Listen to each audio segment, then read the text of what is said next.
with Chapter 8, Adult Language Disorders and Cognitive-Based Dysfunction.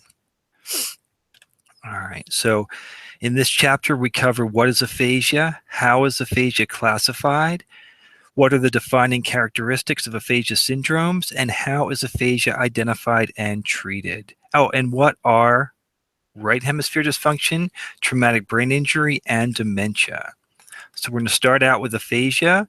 It's a language disorder that's acquired sometime after an individual has developed language competence. So somebody already has language abilities, and then because of something, because of stroke, because of a traumatic brain injury, because of a tumor, because of something, they lose that ability. The literal definition, anytime you have the letter A in front of something, aphasia, anomia, it actually means absence of. So the literal definition is absence of language or without language, but most people that have aphasia have some language left intact, just depending on the person. A more comprehensive definition, aphasia is a disturbance in the language system after language has been established or learned, results from a neurological injury to the language dominant hemisphere of the brain, usually the left hemisphere, and includes disturbances of receptive or expressive abilities for spoken and written language, and signed language as well. All right, aphasia is not a developmental disorder. So again, something needs to happen to the person, either through a stroke, something internal, stroke, tumor, or external traumatic brain injury to cause a loss of language. It's not a psychiatric problem, right? Sometimes when people have strokes, have tumors, TBIs, they may also have emotional disorders or differences as well, but that's not what aphasia is, just about the language. Often people with aphasia also have a motor speech disorder, but again, it's separate. Aphasia just deals with the loss of language. Additional terminology, so dysarthria and apraxia are two kinds of motor speech disorders. And we'll talk about this a little bit in this chapter, but we'll talk about them much more heavily in chapter 12, which is all about motor speech disorders. All right, there are two main kinds of strokes. One is an ischemic stroke, where blood supply to the brain is inhibited because of an occlusion somewhere in the artery. So it can be a thrombosis where plaque builds up and closes off the artery, and that stops the blood flow to the brain. Or there can be an embolism where an accumulated plaque breaks off, let's say in the person's leg, and travels to smaller arteries up in the neck or head region, blocking the flow of blood to the brain. So that's called a traveling ischemic stroke or an embolism, whereas a thrombosis is a stationary ischemic stroke where that plaque starts and stays there, again usually in the neck or head region. And then you also have a hemorrhagic stroke where blood vessel or artery ruptures and excessive amounts of blood enter the brain. So a blood vessel or artery actually either tears or ruptures, and blood fills into the cavity in your skull holding the brain, and it actually kind of drowns the brain, and it starts to die. All right, risk factors, there are lots of them. We're talking about strokes, we're talking about head injury, we're talking about tumors. So things like age, the older you are, the more likely you're going to get those things. Males are more likely to get them. People of certain ethnic or racial backgrounds are more likely to get them. Also, people that have a family history of stroke and or tumors are more likely to have those. Things that maybe we have a little bit more control over, or a lot more control over, things like hypertension, diabetes, especially obviously type 2 diabetes, tobacco smoking or alcohol use are also going to increase the chances for all of those issues.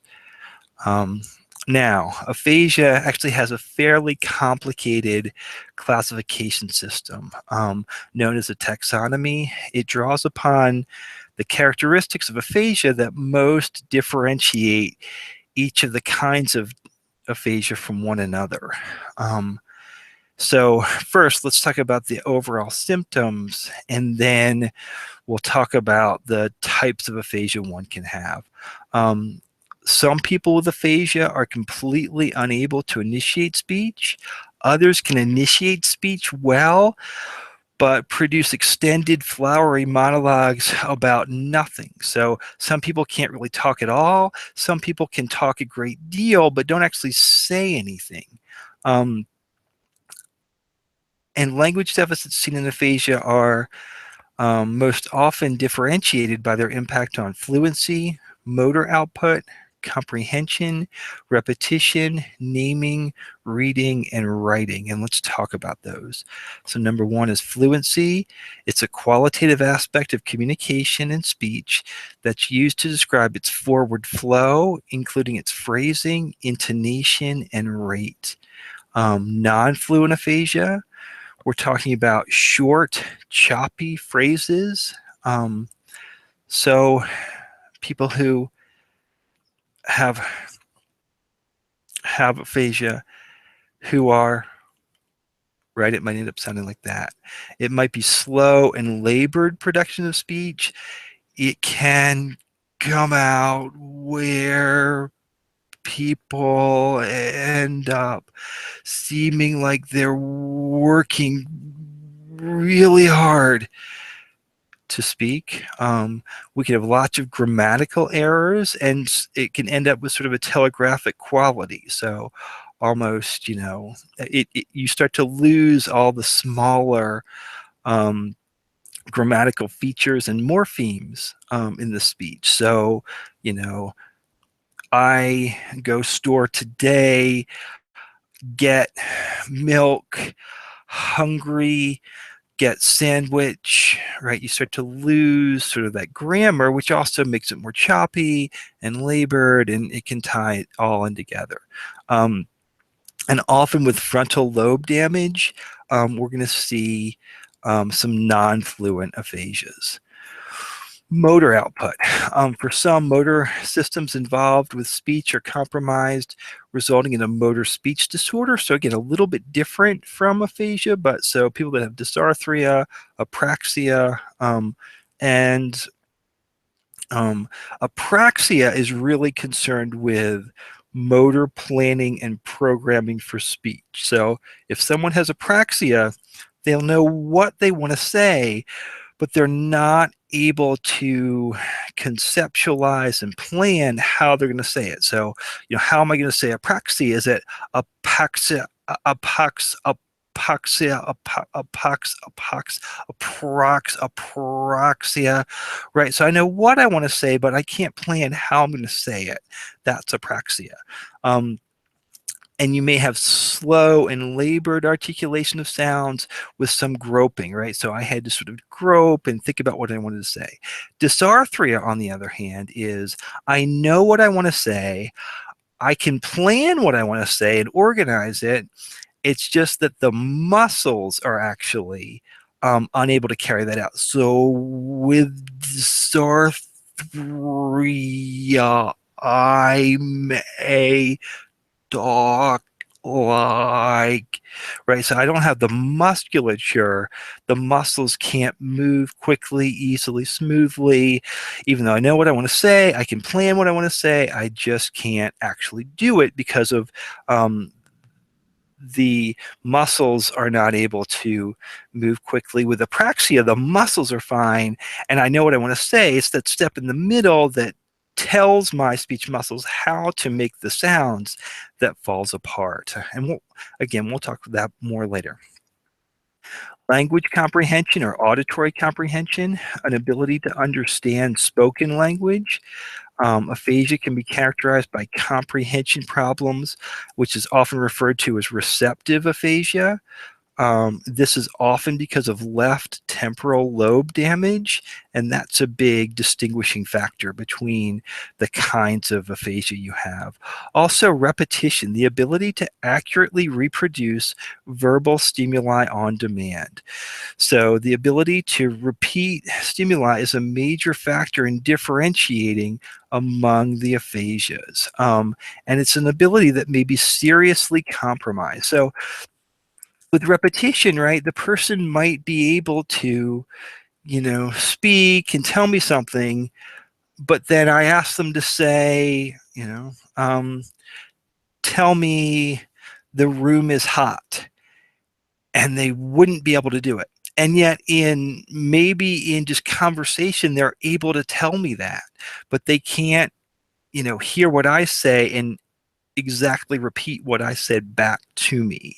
On the flip side, right, they might be able to write, but if I write something and say, write this, they're not really able to do it.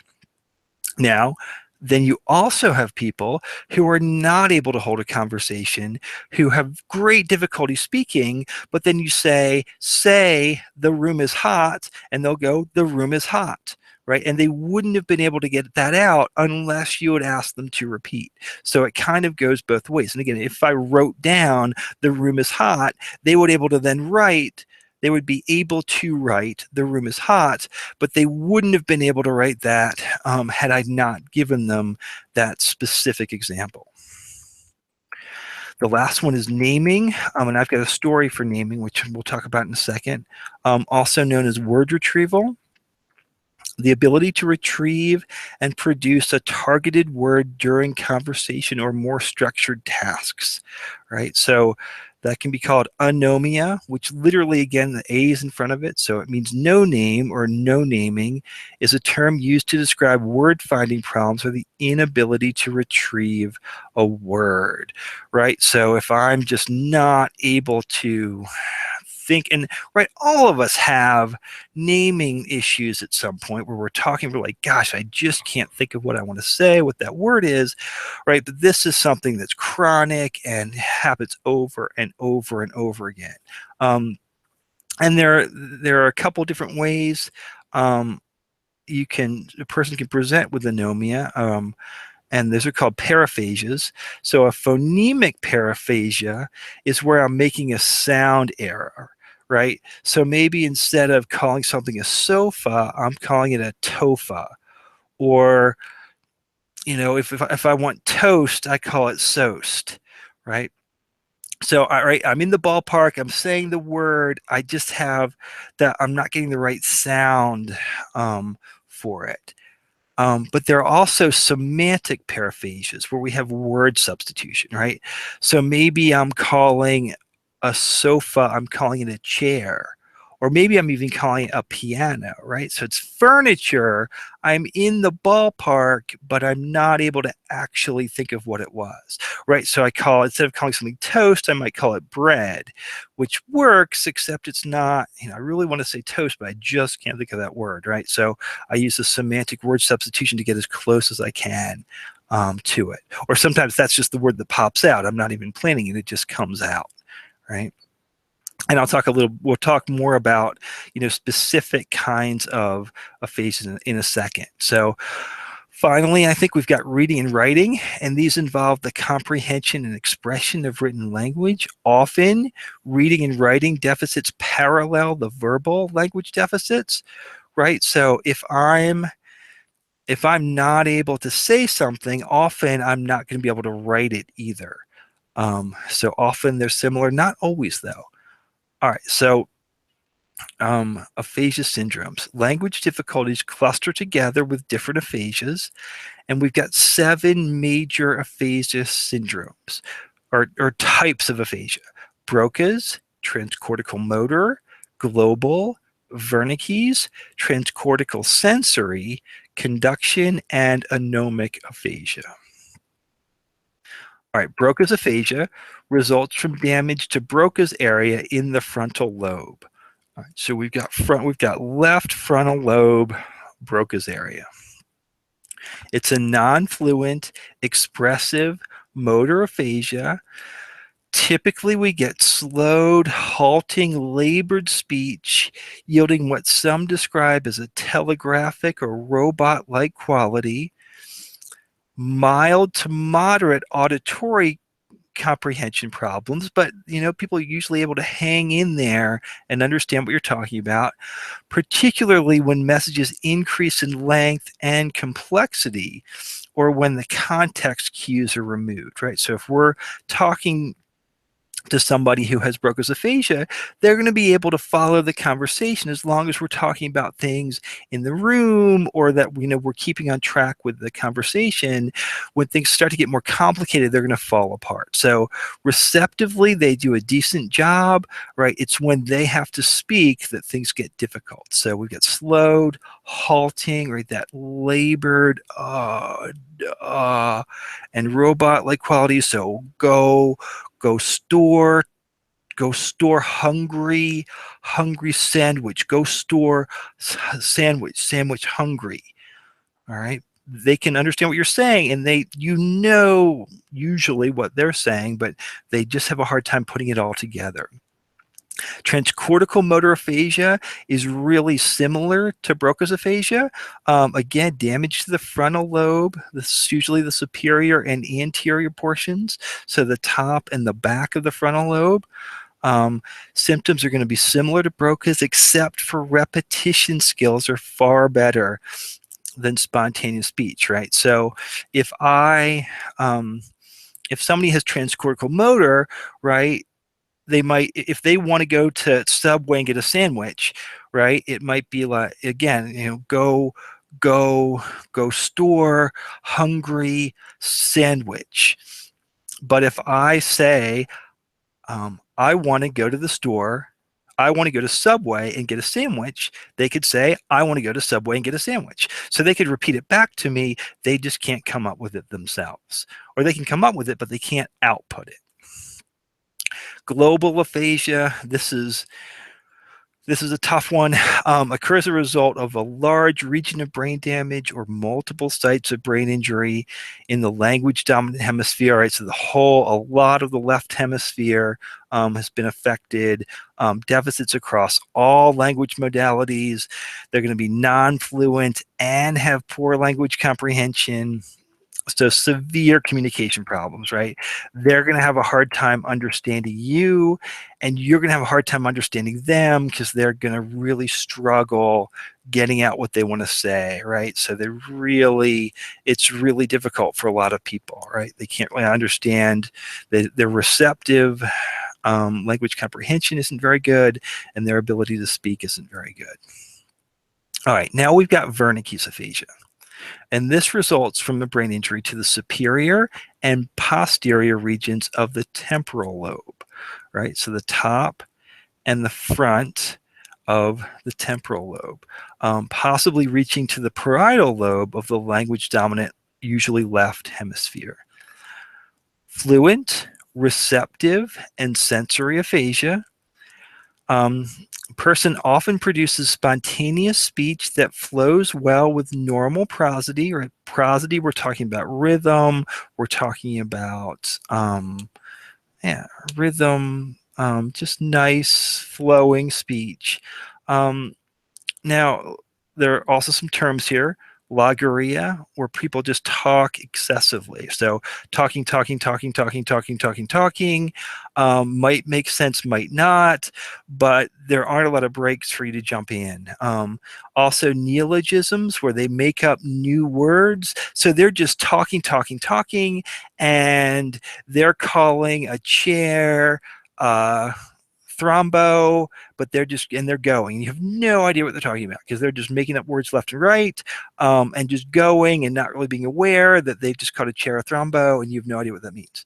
It can also be jargon, so real words combined in meaningless forms. So, blue days are great, right? Don't really know what that means, but again, they're just talking, boom, boom, boom, boom, boom, going along. So we've got jargon, we can have neologisms, logorrhea, but all with normal prosody and normal flow, but sometimes it doesn't make a lot of sense. And they often will, they'll often also have difficulty with understanding information as well. So it all sounds good to them, but they might not really be able to understand what you're saying, and they're not going to have the awareness that, wow, I'm not really making a lot of sense here. All right, transcortical sensory aphasia is very similar to Wernicke's, except they have really good repetition skills. So again, might have somebody who just talks and talks, doesn't make a lot of sense, but if you say, I want to go to Subway and get a sandwich, they can say, I want to go to Subway and get a sandwich. Right? So, and so they have echolalia, and they'll even do this with, they're good at it, and they also just will do it. So echolalia, where you repeat auditory stimuli. Hello, hello, how are you? How are you? Right? They didn't answer the question. They just said, how are you? And if you ask them, what's your name? They'll say, what's your name? Okay, well, we're not really getting anywhere here. They're just repeating back what they're hearing, rather than actually understanding what you're saying and then able to form and answer the question. Okay. Conduction aphasia is injury to the temporal parietal region, typically a connecting pathway called the arcuate fasciculus. When that's the pathway that really connects speech production areas to speech reception areas of the brain, right? So we start to lose that connection between producing speech and understanding speech. Again, we've got fluent, good prosody, rhythm, language comprehension is good, but we've got difficulties with both repetition and reading aloud. And people with conduction aphasia are often really aware of difficulties, which is going to make them really frustrated, right? Oftentimes people with Wernicke's, because their language comprehension isn't great, they don't really know that they're not making sense. So they don't get frustrated. Whereas people with conduction aphasia are very aware and are like, they'll stop, be like, when they make a mistake and try to go back and fix it. And sometimes that still doesn't work. And so they can get very frustrated with what they're saying. Lastly, we have anomic aphasia, not identified with a specific area of the brain, or a site of lesion, fluent and expressive with relatively few deficits in language expression and comprehension, with the exception of naming.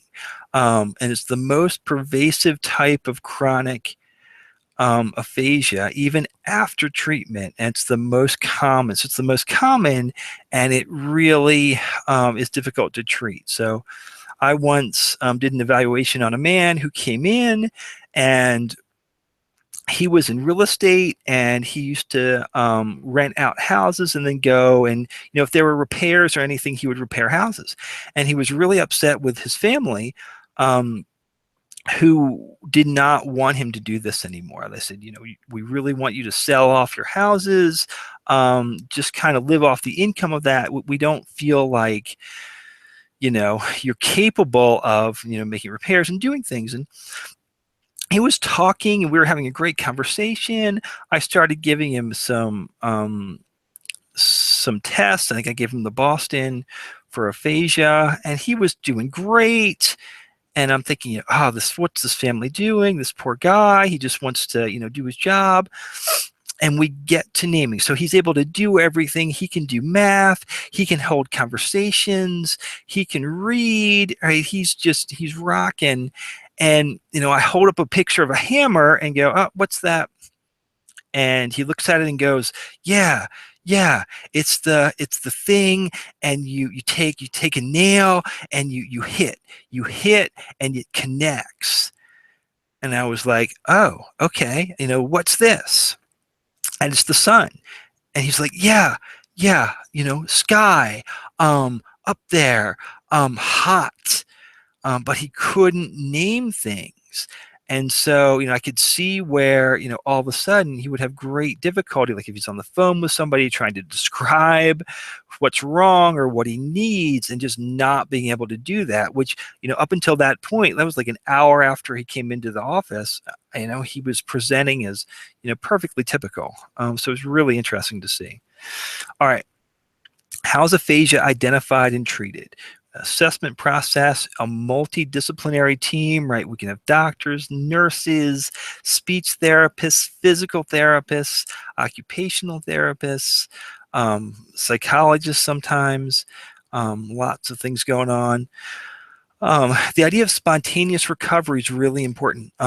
There's the most spontaneous recovery in about the first 6 months after stroke. People will start to recover and get back to the way they were before. And as time since the stroke happened, we're going to see less and less just spontaneous recovery without therapy. So our job as speech therapists is to answer the questions: is aphasia present? What type of aphasia? Where's the injury? What treatment plan should be used? What's our prognosis? And any referrals needed. Um, Prognostic indicators are those variables that assist in predicting recovery. So the site of the brain injury, the type and size of the injury, the type and severity of aphasia, handedness, age, pre-injury health, and motivation for treatment are all going to be factors that are going to help us predict, how much is this person going to recover. And right, if we say maybe this person really can't recover, we might not be as aggressive with therapy as if we're saying, yeah, we think this person can really make changes. Let's do some intensive therapy right away to try to add on to that spontaneous recovery and get them back to work or back to doing what they were doing before. All right, evidence-based practice. The goal of aphasia treatment is to correct or compensate for speech language deficits so that individuals can communicate functionally in their daily routines. And again, trying to get them back to where they were before the stroke, before the tumor, before the brain injury, as quickly as possible. All right, for individuals who speak multiple languages, optimal testing procedures will evaluate them in all spoken languages. So what's interesting is that people who are bilingual, right, maybe will have a parallel impairment where if someone speaks English and Spanish equally well, and there's, that aphasia will impact both English and Spanish the same, that would be a parallel impairment. We can also have a differential impairment or differential aphasia where maybe their English was, severely impacted, but their Spanish was only mildly impacted. So there's a difference in how well they're able to speak and understand the two languages. You can also have a blended impairment where, as before, the other person would speak, just English in this situation and then just Spanish with their parents or something like that. Now when they speak, it's about half and half everywhere. So they blend in English and Spanish words all the time because maybe they're not fully functional in either language. So they're blending back and forth. And maybe that's just what comes out too, that they're not trying to do this, that just the English comes out on some words and the Spanish comes out on some words. And that's what happens. And then rarely you can have selective aphasia where there's almost no aphasia in one of the languages and the other language maybe has moderate aphasia. So, that's really interesting too. And maybe another plus for being bilingual, right, is if something happens to your brain, maybe one of your languages is going to remain mostly intact. All right, determining the treatment setting. Aphasia therapy is not limited to the speech-language pathologist and client in a clinic or office. Therapies really should encompass other environments to facilitate carryover and generalization of progress to different settings. And a group approach can be a wonderful consideration for treating aphasia, right? Getting people together with other people who also have had aphasia. They can talk about their loss, they can talk about what's happened to them, and then they can talk about strategies for getting better and really coping and functioning at the highest level possible. So group therapy for both people that have aphasia and their caregivers can be really, really helpful. All right, measuring outcomes. Effective language treatment for people with aphasia should be measured based on their ability to communicate in real-world situations. So we want real-world communication and functional outcomes. So right? I might not care about their scores on a test, but can we get them back to work? Can we get them back to, you know, if they spend a lot of time on Facebook before, can they do Facebook? Can they do, can they play cards with friends? Can they go out to lunch and have a conversation? Like, what were they doing before? How can we get them back to doing those real world functional things that they like to do? Okay, that was aphasia. Now we're going to talk about right hemisphere dysfunction, TBI, traumatic brain injury, and dementia.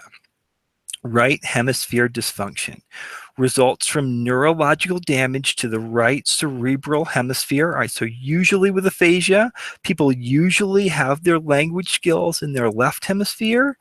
So, damage to the left hemisphere causes aphasia. Now we're talking about, well, what happens if the right hemisphere is affected, right?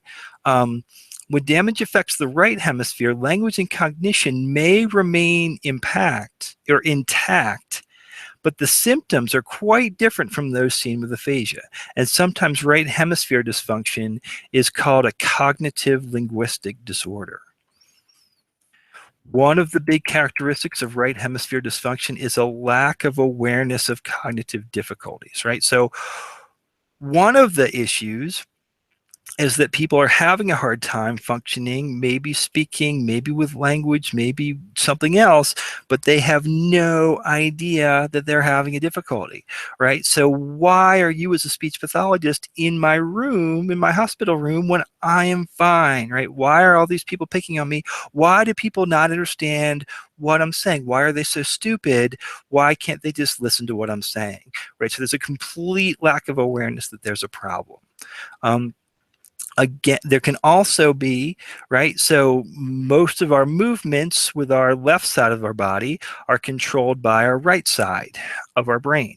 So with right hemisphere disorder, sometimes we even get a lack of awareness of the left side of the body and external stimuli to the left side, right? So if I hand somebody with right hemisphere disorder a magazine and say, can you read this for me? They might not read the left page of the magazine and only read the right page of the magazine, right? If someone's shaving, if we've got a man who's shaving his face in the mirror, he might only shave the right side of his face and not shave the left side, right? So that can be very interesting.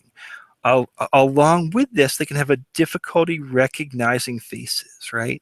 So if a man who's been married for 20 years has a stroke, has right hemisphere disorder, and his wife comes in the room, he might not recognize her until she starts speaking, right? So he can't tell her by her face at all. It's only when she starts to talk that he's like, oh, that's my wife that's talking.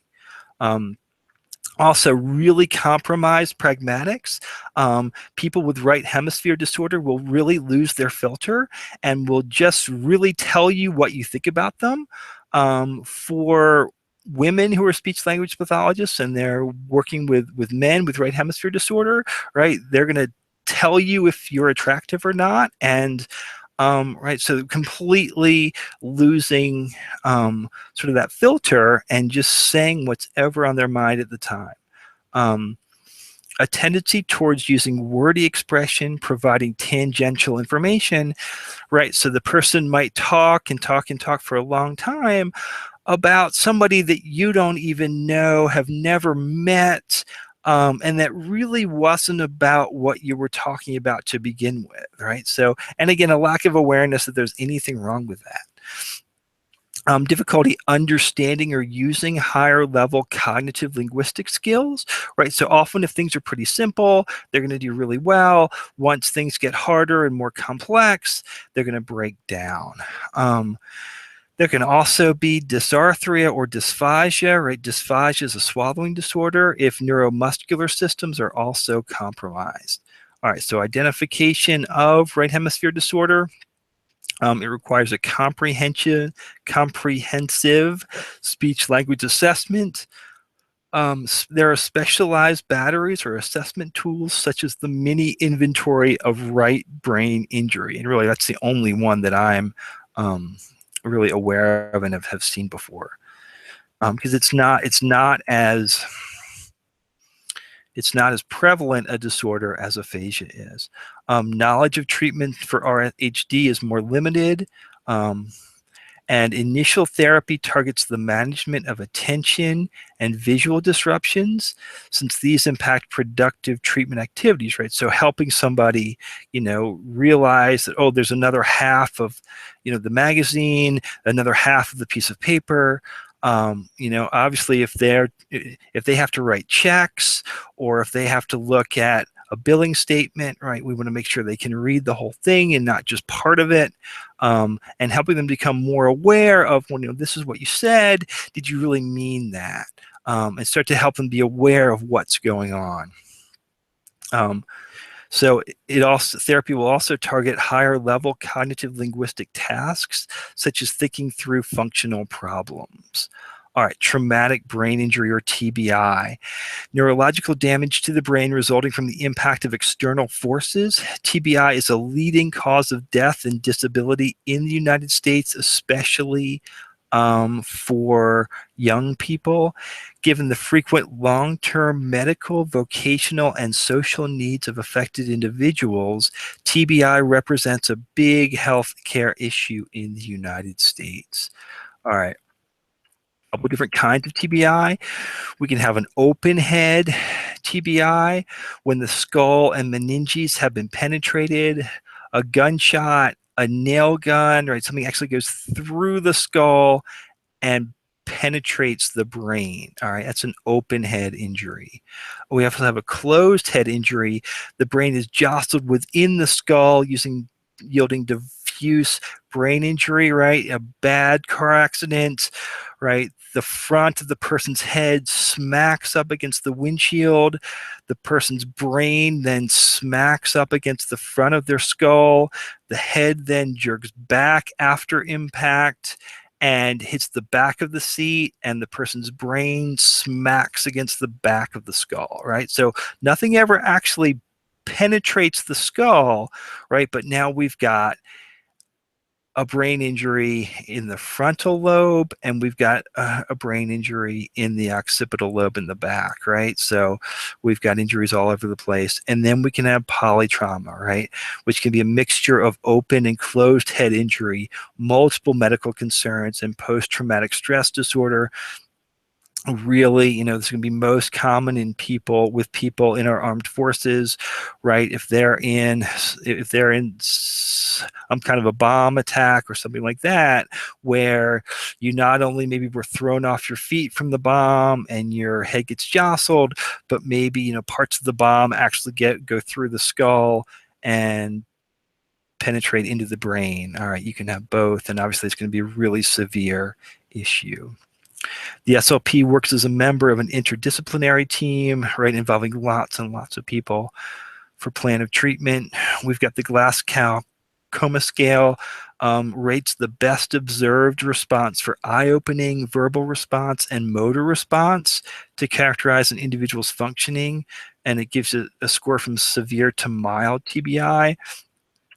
We also have the Rancho scales, which gives severe, moderate, and mild TBI. All right, dementia is a chronic and progressive decline in memory, cognition, language, and personality resulting from central nervous system dysfunction, right? I'll bet a lot of us have a grandparent or know someone who's older who has experienced dementia. And again, it's progressive. There's no cure. It's going to continue to get more and more severe until the person eventually dies.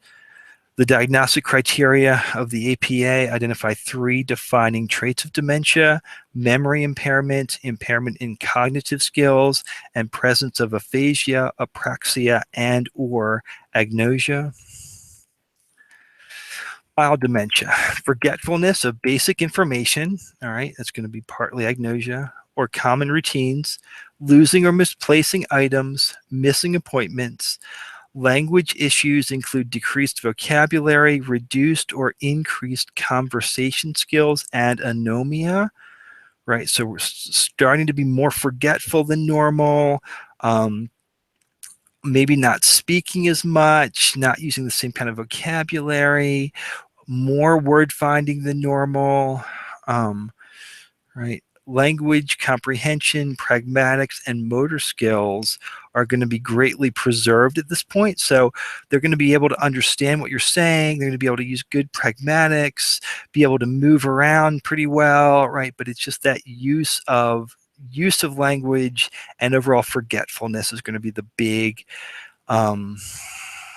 factors for people with mild dementia. Moderate dementia, here's where we get dramatic functional change. They become increasingly disoriented, poor attention, poor memory. Language difficulties include anomia, difficulty repeating, pragmatic difficulties, including understanding humor, right? So things like humor or anything that's not just really black and white are going to be really difficult. Person can become really disoriented, forget where they are, forget who you are, not really know what's going on.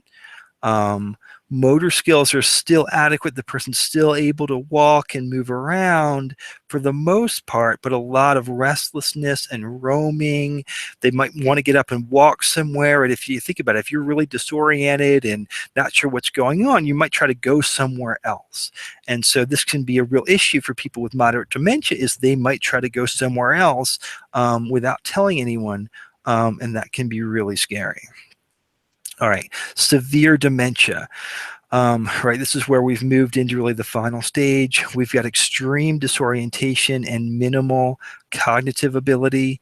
Language is profoundly compromised. They're going to have a hard time understanding and very little speech. Motor skills deteriorate to the point that they really have to have somebody with them. They may not be able to walk at all. And if they do, it gets really scary. So you better have somebody there with them at all times. Identification, again, a team of professionals. Medical testing will rule out other treatable illnesses that may appear like dementia. More comprehensive testing by the SLP usually involves the Arizona Battery for Communication Disorders of Dementia. Research continues to develop more effective pharmacological treatments to combat degenerative changes associated with dementia. And we do have some drugs now for individuals with mild to moderate dementia, and the goal of those drugs is to keep people in those stages as long as possible. Again, it's not a cure, but maybe we can keep somebody, you know, from moving to moderate dementia for a longer time. And then once they get to moderate, maybe they can stay in moderate for a longer time before they go to severe dementia. And that's also the goal of the speech language pathologist is, you know, can we help this person remember people, use language, be less disoriented for a longer period of time? That's really our big goal. Professionals should recognize the impact of language disorders on the client and the family. Whoops.